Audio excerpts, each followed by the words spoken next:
Hey everyone, and welcome back to the West Make Stuff channel. Today we're going to be working on a Game Boy Color. So as you can see here, I've got a clear Game Boy Color, and this has actually been sold to a customer already. So we're going to go ahead and get it opened up and refurbish it and get it shipped out. This is my current Game Boy Color that I use for testing and whenever I play. And it's got a backlit screen from Funny Playing. We'll probably do a video on that at some point too. But it's just kind of hanging out for testing. Let's go ahead and open the, or put batteries in this one and see just what it does. Right off the bat, it's got a weird thing with the battery contact. We can fix that. And I should put the batteries in the right way. Okay. So, go ahead and throw those batteries in, give it a switch on, and hey, we are getting the Game Boy logo. So let's throw a game in it real quick. Just gonna throw the old EverDrive over in it. All right, so this one actually does work. I also have a test cartridge, and so this will test all the functions of this Game Boy. And hey, if there's nothing wrong with it, it might be kind of a boring video, but I'll show you how I refurbish them before I sell them. So now we'll go ahead and test all the buttons. So all the buttons are working, so that's good. Oh, we got a little bit of dirty sound in the speaker and the volume knob, so we need to clean that up. Okay, other than that, everything seems to be functioning fine. We also have a sticker on here, so we need to give that a good clean. But yeah, other than that, it's in pretty good condition. Like I said, this one's already been sold, so let's go ahead and get it cleaned up. So we'll grab our trusty tri-wing screwdriver, and the Game Boy Color just has 3 screws on the back, and they're all the tri-wing. I'm not sure what size tri-wing this is, but it's not the same size like as the Nintendo Switch has and the modern consoles use. It's a little bit bigger, and this is the same one that was used on pretty much all of the Game Boys, or it was used on all the Game Boys, and even the Game Boy Advance cartridges. I don't really know about the DS. I just haven't gotten around to fixing any of those yet. I've got some, I just haven't fixed them yet. So go ahead and get those 6 screws undone. And sometimes these are a little bit sticky and don't want to come undone, especially when they've got a sticker on them. So go ahead and cut that sticker off really quickly. I have no idea what that says. But yeah, so that it's, I would venture to say that that's probably some sort of a seal from some company that sold this thing, but I don't know.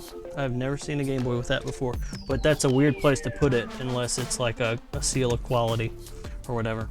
So when you take apart a Game Boy Color, you of course have your power switch. You're also going to have your IR window shield, so you want to be sure you pull that out and don't lose it. Yeah, other than that, this thing looks like it's in pretty good shape. Probably bend this battery contact back into place a little bit. It looks a little sad, so we'll go ahead and bend that back in, because it's no fun if the battery doesn't work. Okay, all right, not perfect, but a lot better than it was. Okay, we'll set that to the side. Now, once you've got your power switch and your IR shield out, or IR window out, then you can switch over to a Phillips head screwdriver and go ahead and pull out the 3 screws on the bottom of the Game Boy Color. And like I said, these are Phillips, they're not the tri-wing once you get inside, which I kind of wish that it was all tri-wing, so I only had to use 1 screwdriver, but hey, they just didn't want you to get into it. Once you got into it, it didn't matter. Okay, so get that screw out of there. All right, and keep everything organized. So my little mat here has a little space for organization. Now on the board, you can see it's still kind of tied in. It's got the screen ribbon cable right there, and so you've got these 2 little brown points. It's all 1 bar going across, but it's got 2 access points.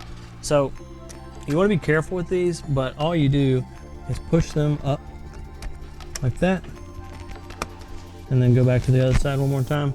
That releases that ribbon cable just like that, and now your board's out. So one thing I do when I refurbish consoles is I give all the buttons a good cleaning, because they're going to be used the most. And you can also see there's some nasty bits right there behind the D-pad, and since this is see-through, you can see it. So we're going to go ahead and get that cleaned as well. If you don't have to, I'm not doing like the screen protector or screen cover replacement on this. I'm just going to clean it up a little bit. So if you don't have to, don't pull your screen out, because you'll introduce dust behind it, and that can be really annoying. So be sure to leave that intact if you can. So now we're just going to grab a Q-tip, standard Q-tip, and a little bit of isopropyl alcohol. A lot of people call this IPA. I do too. But IPA is great for cleaning electronics because obviously it's a cleaner, but also it evaporates off really quickly and doesn't leave a residue.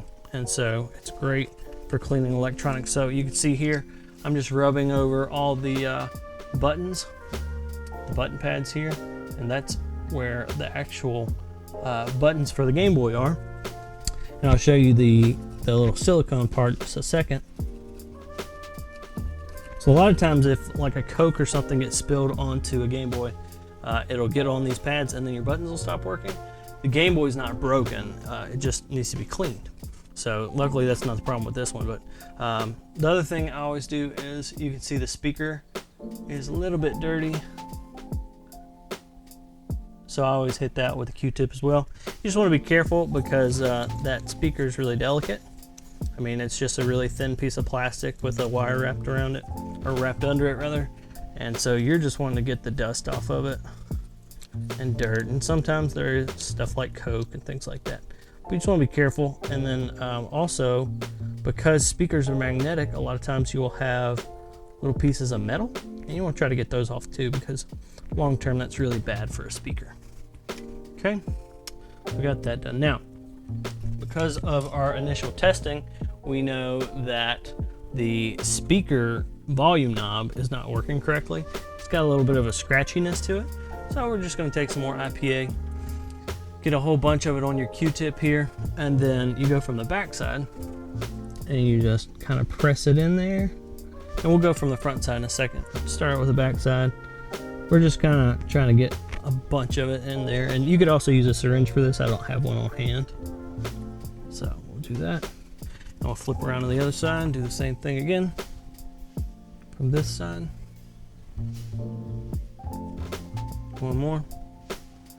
And you just want to roll that thing back and forth. And that's going to be enough to really clean that thing well. Okay. And since we've got it open, we'll do the exact same thing on the power switch here, because the power switch tends to get dirty.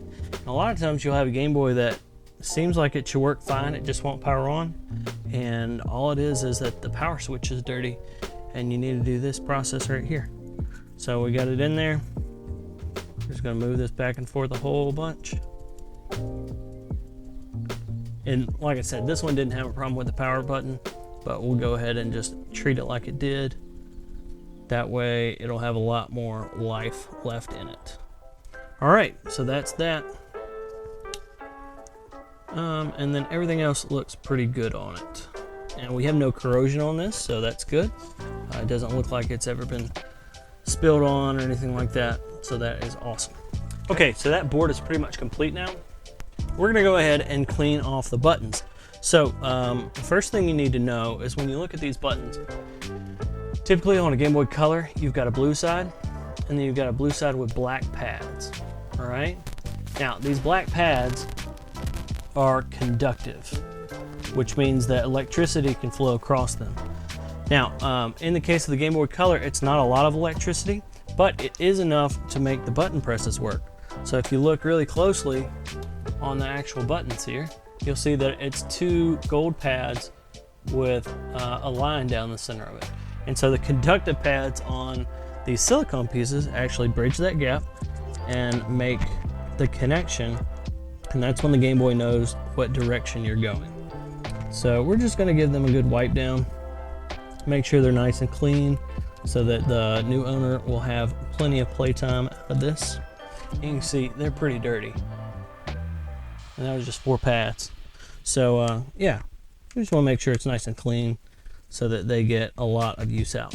And then the other thing is the side that faces out of the Game Boy, which is in this case the all blue side, tends to get pretty dirty because front of a Game Boy is not a sealed unit, and so you'll have dust and stuff like that go into it, so you want to clean that off too.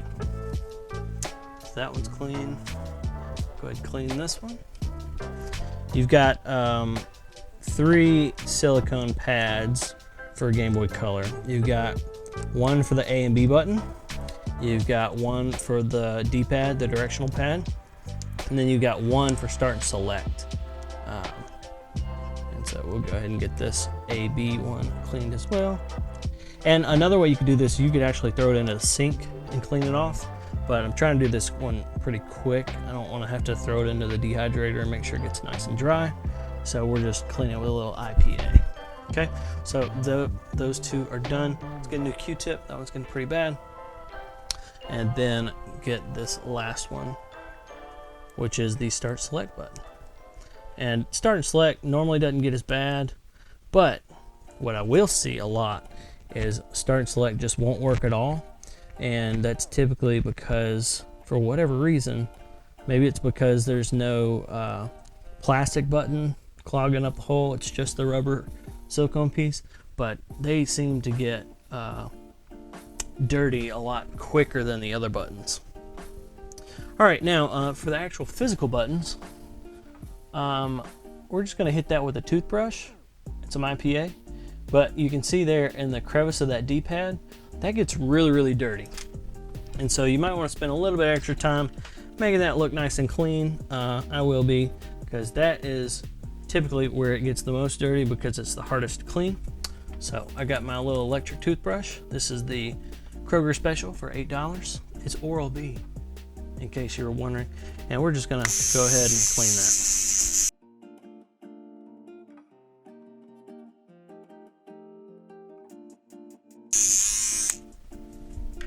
All right, the last thing we need to do is just kind of clean up the inside of the shell. And so we just want to hit that with a relatively dry toothbrush just to start with. All right, and then there's a couple things that are just still pretty dirty. So we're gonna grab another Q-tip and we're gonna hit that. So right here, like I said, the D-pad tends to get pretty nasty. And so there's a few things in there we just want to clean out. One right there, kind of next to the D-pad in the crevice. Speaker is also a place where it gets pretty dirty. So we're gonna go ahead and clean that. And then I saw a little bit of dirt and dust on this back shell. Just make it look nicer. Functionally, it's not going to change anything, but it'll look nicer. And clean here. And then we'll clean all the outside here in just a second when we get this button back up. I am going to clean the pads on the screen. They shouldn't really be that dirty, but hey, you never know. It's a 20-year-old console. It could be. And then, yeah, so that's pretty good on that one. I'm happy with that. So we'll go ahead and button this thing back up. So first thing you want to do is go ahead and put your buttons back in. Your D-pad is directional. It's got that little notch in it right there. So make sure you get that in the right place. And then we'll go ahead and grab your A and B buttons, also directional. So be sure you line those up correctly. And then you can go ahead and put in your IR shield now. You can put it in later, it's just more difficult. There's an open side, the open side goes up. Okay, now we'll go ahead and get our board fit back in. Now notice your speaker has some notches in it, so make sure those get lined up correctly. Oh, I lied. Back it up. We got to put our silicone pads on. Somebody saw that coming. Why didn't you warn me? Okay, and last silicone pad there. Okay, so now we can go ahead and put our board in. I put my speaker in first, because it's keyed. I'll make sure it goes in correctly. And then we'll go ahead and pull the ribbon cable up for the screen and set it down in. It locks in really nicely. And then we'll go ahead and grab our 3 Phillips head screws.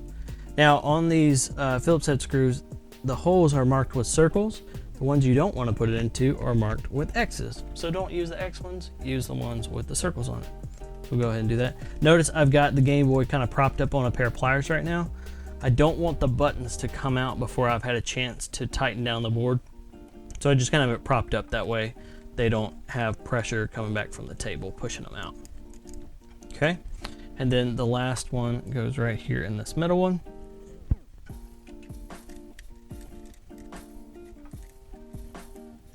All right, so now that is all back together. Okay, my IR shield fell out, but that's okay. We can just throw that back in. Okay, now you want to go ahead and put in your power switch, and be sure with your power switch that you get it lined up. There's an end that has kind of a clicky bit, and that's what makes it click on and off. Then there's an end with a kind of open hole like that, and the actual power switch goes in between there. So you need to be sure that you get that lined up correctly. We'll go ahead and put that in, line that up, and then we'll put the screen back into the connector. Be careful with these, they're getting old, you know, they're pretty durable, but they are getting old, so be careful with them. Go ahead and push that in. The pins are just barely showing here, which means I've pushed it in far enough. We'll go ahead and grab your screwdriver, tweezers. I like something dull, because something sharp, if you slide off, it could break something. So I'm just gonna give this a nice little push down, and a push down on this side, and then one more time, like that, and that should be secure. Go ahead and put the back cover back on. And then before I put my screws back in, I'm gonna test to make sure everything's functioning correctly.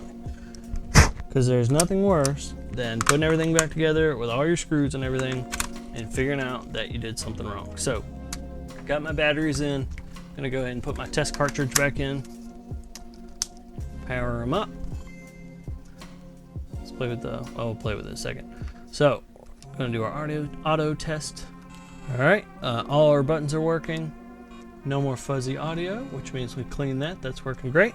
All right, so everything functions correctly. We'll go ahead and put all the screws back in and then give it a nice clean on the outside.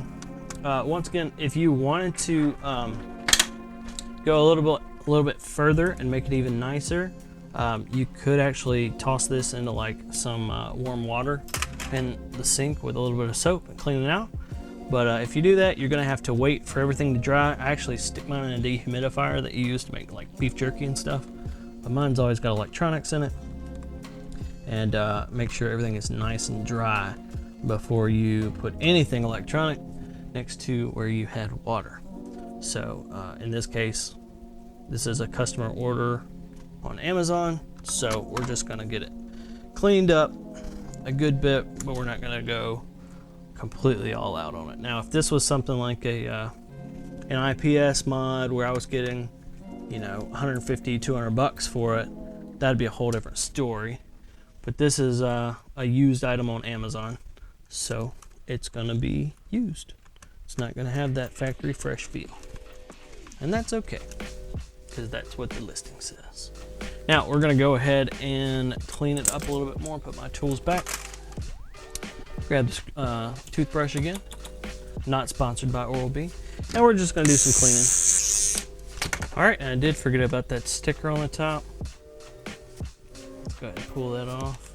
Oh, that came off nice. I was afraid that I was gonna have to spend a bunch of time getting the sticky off, but that actually came off really nicely. So, if it was anti-theft, which I'm not sure, they did a bad job of it because it didn't leave any residue. So, we'll go ahead and just wipe that down where that was. And then bring in a nice microfiber towel, a little bit more IPA, just to kind of wipe off the whole thing.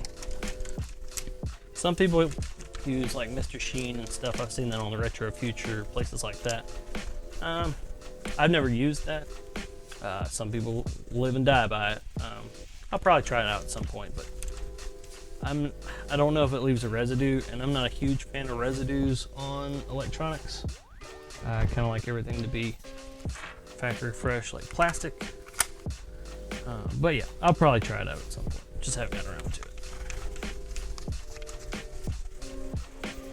All right, and just like that, we've got a nice refurbished Game Boy Color. Plug that back in. All right, and just like that, we are done. So thanks for watching, guys. I really appreciate it. If you enjoyed this video, go ahead and like, comment, and subscribe. And I'm trying to do more videos. My plan is to do some more electronics videos here in the future because that's kind of what I've been using to make money lately on the side. And also, I want to start doing some videos about just like how to use tools, things like that. So if you have any idea of some sort of a tool that you'd like to learn how to use that you might have laying around and you never really felt confident with, or even things like what's the difference between a Phillips head, a flat head, and a tri-wing screwdriver, whatever question you might have, go ahead and leave that in the comments for me. And I'm formulating a list right now of things that I might be able to do to help out the community, not just my community of you guys following me, but the community as a whole of makers and people do-it-yourselfers and all that stuff. So once again, thanks for watching, and be sure to like, comment, and subscribe. Thanks. Have a good one.